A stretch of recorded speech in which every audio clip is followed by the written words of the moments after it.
어젯밤 11시 서울 시내의 한 특급 호텔 연회장 앞에서 남편은 제 이름을 수십 번 불렀다고 합니다. 시어머니는 바닥에 주저앉아 가슴을 쳤고 큰형님은 호텔 직원에게 삿대질을 하며 고함을 쳤다고 하더군요. 하지만 그 시간 제 휴대폰은 부산 해운대 어느 오션뷰 호텔 스위트룸 협탁 위에서 조용히 꺼져 있었습니다.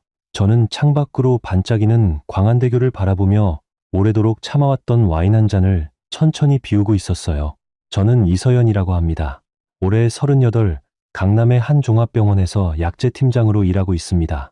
월 실수령액은 600만 원 조금 넘고 결혼 전부터 꾸준히 모아둔 예금과 펀드가 있습니다. 제 이름 석자로 된 재산이 있다는 것, 그게 저의 마지막 자존심이었고 결국 저를 살린 줄이었습니다. 남편 정혜준과는 대학 동아리에서 만났습니다. 결혼한 지 올해로 9년째예요. 남편은 중견 건설회사 과장으로 월급은 저보다 100만 원쯤 적지만 그게 한 번도 문제가 된 적은 없었습니다. 결혼하기 전 우리는 많은 것을 약속했습니다. 서로의 부모님은 각자가 책임지자, 생활비는 반반 부담하자, 경조사 비용도 각자 지출하자. 젊은 시절에 저는 그 약속이 얼마나 깨지기 쉬운 종이 조각인지 몰랐습니다. 신혼 첫 해부터 이상했어요. 시댁 생신, 시아버님 환갑, 큰 시누이 딸 돌잔치, 작은 시누이 이사 선물까지 아주버님이 낸다는 돈은 늘 절반이었고 시누이들은 아예 빈손이었으며 나머지는 모두 남편이 내야 했습니다. 그런데 남편 통장은 늘 비어 있었어요. 매달 월급이 들어오는 그날로 적금이 빠져나가고 시댁에 보내는 용돈이 빠져나가고 자기 차 할부가 빠져나가고 나면 정말로 남는 게 없었습니다. 그 모든 차액은 결국 저의 지갑에서 나왔습니다. 처음엔 그래도 좋았어요. 사랑하는 사람의 가족이니까, 내 가족이기도 하니까. 하지만 시간이 흐를수록 이상한 공식이 만들어졌습니다. 시댁에서 어떤 돈이 필요하다고 하면 남편은 자연스럽게 저를 돌아봤습니다. 시어머니는 저에게 전화를 걸어 당연하다는 듯 통장 번호를 요구했고요. 큰형님은 어느 순간부터 저를 우리 집 돈줄이라고 불렀습니다. 웃으며 한 농담이었지만 그 말이 비수가 되어 저의 가슴에 꽂혔습니다. 결정적인 사건이 있기 6개월 전, 저는 남편의 적금 통장을 우연히 보게 되었습니다. 결혼 기간 동안 남편이 따로 모은 돈이 1억이 넘었더군요. 저는 어안이 벙벙했어요. 매달 월급이 부족하다며 제 돈을 가져가던 사람이 정작 자기 명의로는 꼬박꼬박 적금을 쌓고 있었던 겁니다. 그뿐만이 아니었습니다. 남편의 휴대폰을 우연히 봤을 때 시어머니께 매달 별도로 30만 원씩, 큰형님께 매달 20만 원씩 몰래 송금하고 있다는 사실을 알게 되었습니다. 저에게는 단 한 번도 말한 적이 없었어요. 그날 밤 저는 밤새 뒤척였습니다. 옆에서 남편은 편안하게 코를 골며 자고 있었고 저는 천장을 보며 생각했습니다. 이 사람은 나를 아내로 보는 것일까? 아니면 월급이 꾸준히 들어오는 생활 동반자로 보는 것일까? 부부란 무엇일까? 저는 결론을 내리지 못한 채 날이 밝았습니다. 하지만 결정적인 그 한 방은 오래 기다릴 필요도 없었습니다. 지난달 수요일 저녁이었어요. 야근을 마치고 10시 넘어 집에 돌아왔는데 거실에 시어머님이 와 계셨습니다. 우리 집 열쇠를 가지고 계셨거든요. 그게 제일 싫었지만 한 번도 입 밖으로 꺼낸 적이 없었습니다. 시어머님은 소파에 비스듬히 앉아 과일을 드시다가 저를 보시더니 대뜸 말씀하셨습니다. 서연아, 드디어 엄마 칠순이 코앞이다. 혜준이가 다 얘기했지? 저는 신발도 채 벗지 못한 채로 멈춰섰습니다. 저는 전혀 듣지 못한 이야기였거든요. 남편은 그때 욕실에 있었고 저는 어색하게 웃으며 대답을 얼버무렸습니다. 시어머님은 제 반응엔 관심이 없으신 듯 이어서 말씀하셨어요. 강남에 있는 호텔 알지? 거기 연회장을 잡았다. 하객이 한 120명 정도 올 것 같은데 식사에 꽃장식에 사회자의 선물까지 하면 한 1,500만 원 정도 든다더라. 우리 며느리, 회사에서 책임자 자리니까 체면 살려줘야지. 며느리가 맏며느리잖니. 이런 건 맏며느리가 해주는 게 도리야. 저는 그 자리에서 한참을 서 있었습니다. 1,500만 원. 저의 2달치 월급이 넘는 돈이었어요. 시아버님 환갑 때도 제가 절반을 냈고 작은아주버님 결혼 때도 제가 냈고 이번엔 통으로 저에게 떠넘기시는 거였습니다. 저는 겨우 입을 열었습니다. 어머님, 그런데 왜 제가 다 내야 하는지요? 아주버님도 계시고 시누이들도 계신데요. 시어머님의 표정이 순식간에 굳었습니다.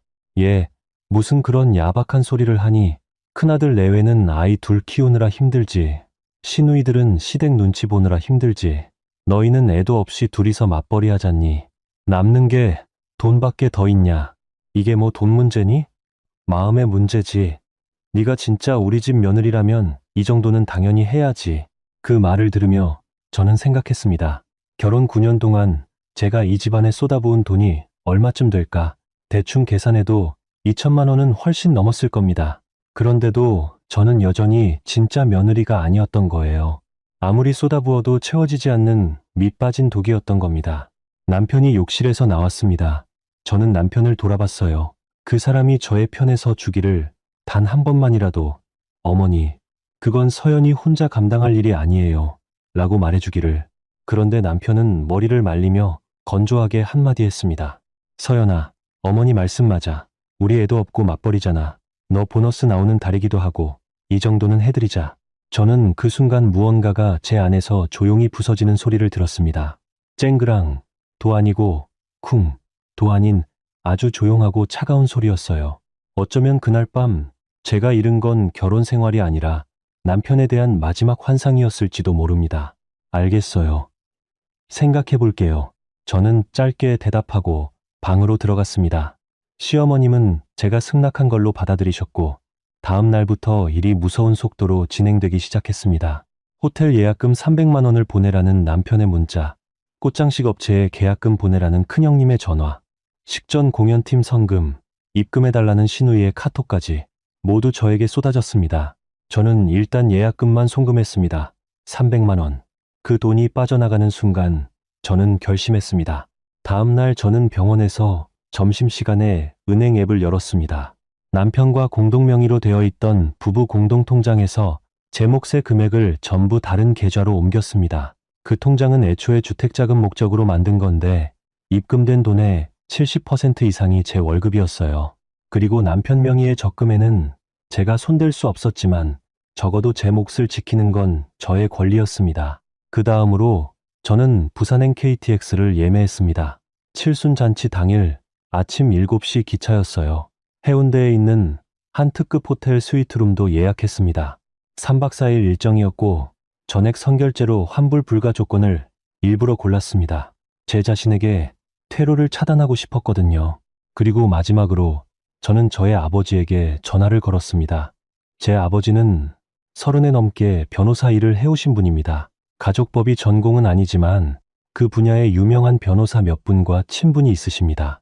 저는 아버지께 그동안의 일을 처음으로 모두 말씀드렸습니다. 아버지는 한참을 침묵하시더니 한마디 하셨습니다. 서연아, 네가 결정한 일이라면 아빠가 끝까지 도와줄게. 단 한 가지만 약속해라. 절대 감정적으로 움직이지 말고 기록과 증거를 남겨. 그게 너를 지킬 유일한 무기다. 저는 아버지의 말씀을 가슴에 새겼습니다. 그날부터 저는 모든 것을 기록하기 시작했어요.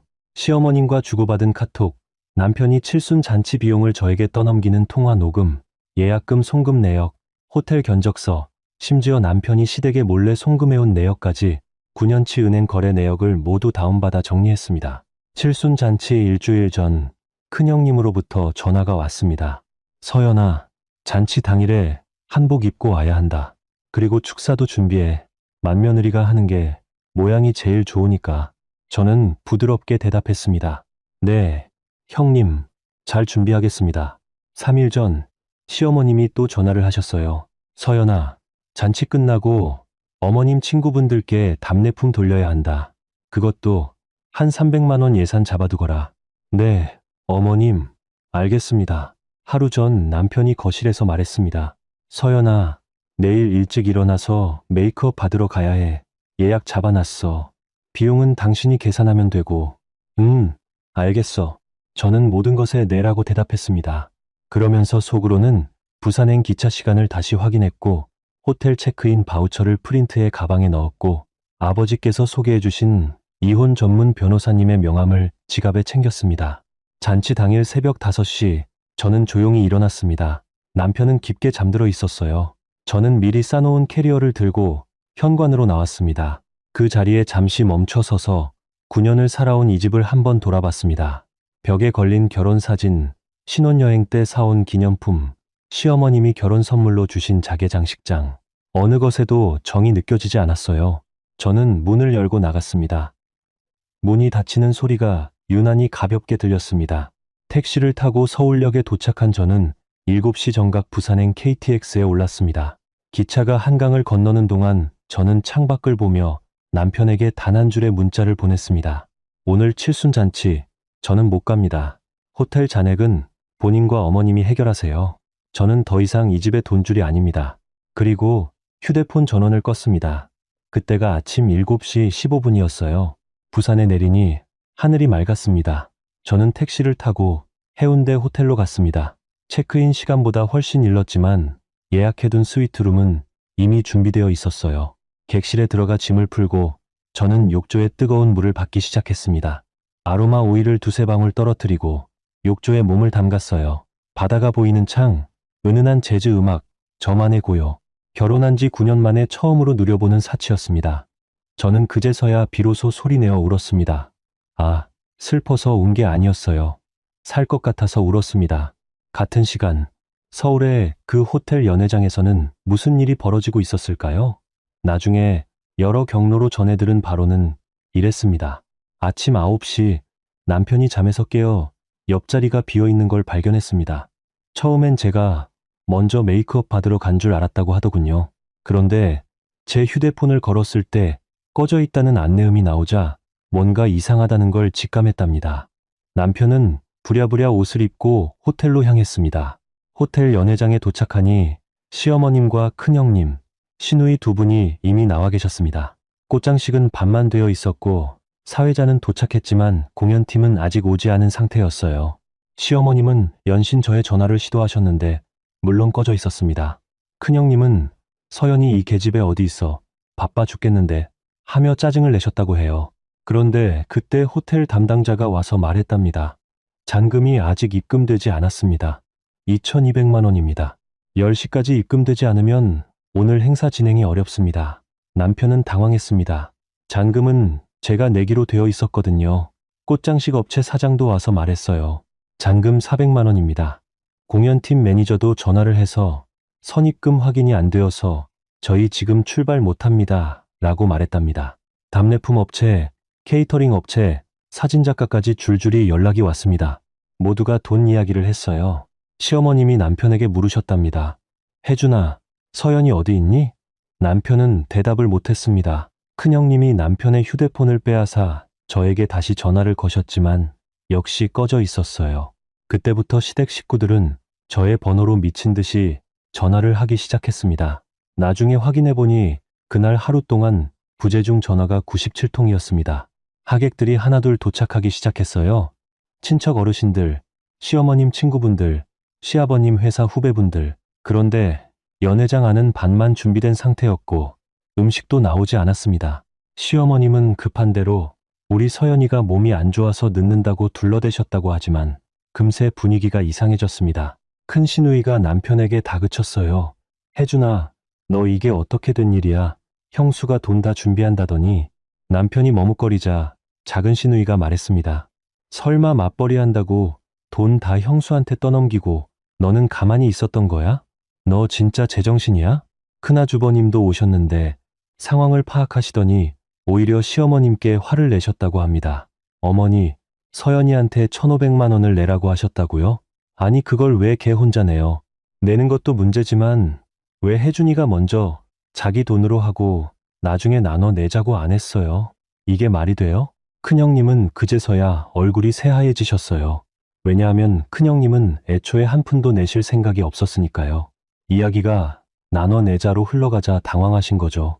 결국 큰아주버님이 잔금의 일부를 긴급하게 입금하셨고 나머지는 남편이 자기 적금을 깨서 해결했다고 합니다. 저도 몰랐던 그 1억짜리 적금, 결국 그날 거덜이 났다는 소식을 나중에 들었어요. 그럼에도 불구하고 행사는 엉망으로 끝났습니다.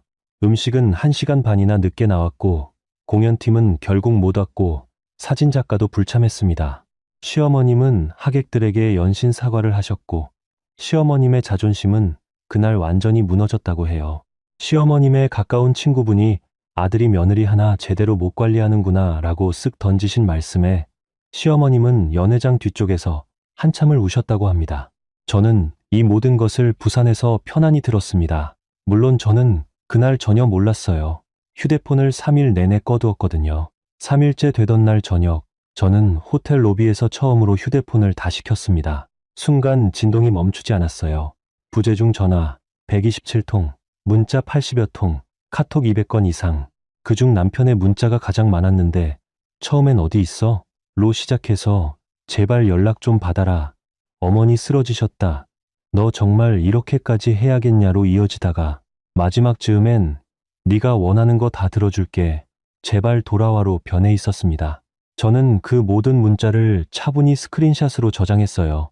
이것도 증거가 될 테니까요. 부산에서 사흘을 보내고 서울로 돌아오는 길, 저는 곧바로 집으로 가지 않았습니다. 아버지가 소개해 주신 변호사님의 사무실로 먼저 갔어요. 그 자리에서 저는 이혼 조정 신청에 필요한 서류들을 정리하기 시작했습니다. 그동안 모아둔 모든 증거들이 변호사님 앞에서 깔끔하게 정리되었어요. 변호사님은 서류를 한참 보시더니 말씀하셨습니다. 서연님, 혼인 기간 동안 형성된 재산의 실질적 기여도가 이 정도면 재산 분할에서 상당히 유리합니다. 부부 공동재산인 아파트의 명의는 남편과 공동이지만 자금 출처의 70%가 서연님 쪽이고 남편이 시댁에 별도로 송금한 금액은 특유재산 유출로 볼 수 있겠네요. 위자료도 충분히 청구 가능합니다. 집으로 돌아온 날 밤, 남편은 현관문이 열리는 소리를 듣자마자 달려 나왔습니다. 얼굴이 충숙했고 눈은 빨갛게 충혈되어 있었어요. 그는 저를 보자마자 무릎을 꿇으려 했습니다. 저는 손을 들어 막았어요. 앉지 마세요. 저는 드릴 말씀이 있어서 왔어요. 거실 소파에 앉은 남편은 연신 변명을 쏟아냈습니다.